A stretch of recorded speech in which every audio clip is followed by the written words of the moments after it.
Bonjour, aujourd'hui nous allons étudier les formes de la monnaie, monnaie qui occupe une place essentielle dans la vie quotidienne. Notre personnage ici s'en rend compte à ses dépens. Alors attention, la monnaie ce n'est pas si simple. C'est un moyen spécifique permettant à toute personne qui en est titulaire d'acquérir à tout moment n'importe quel bien ou service sur un territoire donné.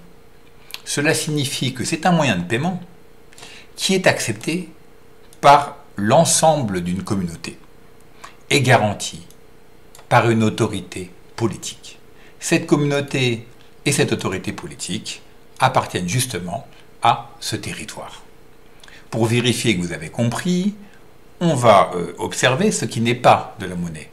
Par exemple, un ticket restaurant. Vous ne pouvez l'utiliser par définition que pour un repas, alors que la monnaie doit être utilisable pour n'importe quel bien ou service, par exemple acheter une automobile. Lorsque vous utilisez une carte bleue ou un chéquier, attention, ce n'est pas de la monnaie, c'est un instrument d'accès à votre compte en banque sur lequel il y a de la monnaie.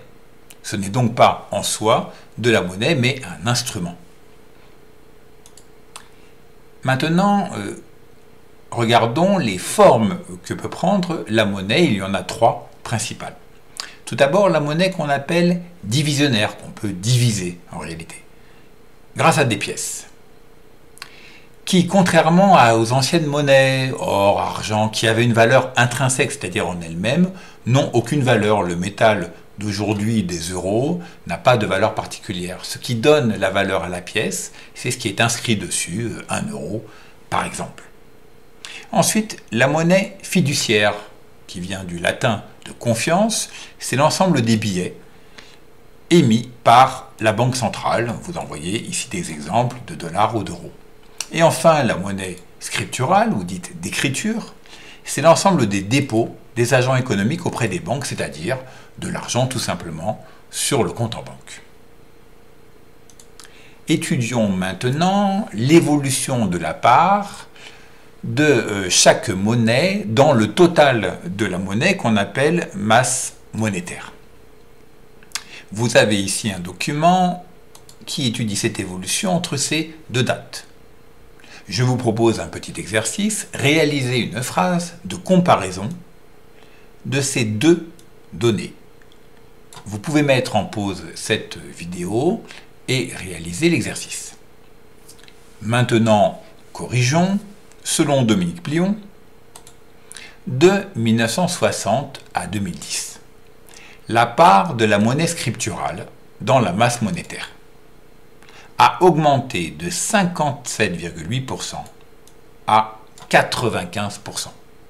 Cela veut dire qu'aujourd'hui, l'essentiel des transactions ont lieu grâce au dépôt à vue auquel on a accès, je le rappelle, par chéquier, virement bancaire ou carte bleue.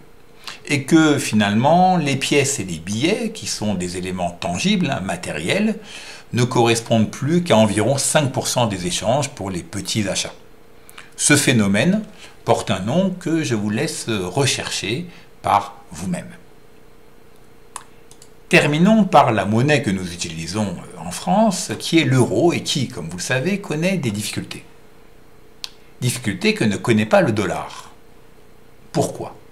Eh bien, tout simplement parce que le dollar s'appuie sur une nation américaine, c'est-à-dire une communauté.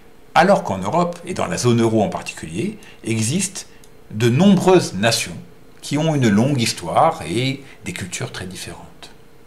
Mais également, pour garantir le dollar, existe un État fédéral, l'État fédéral américain. Alors que l'Union européenne, elle, est composée de nombreux États européens. À bientôt.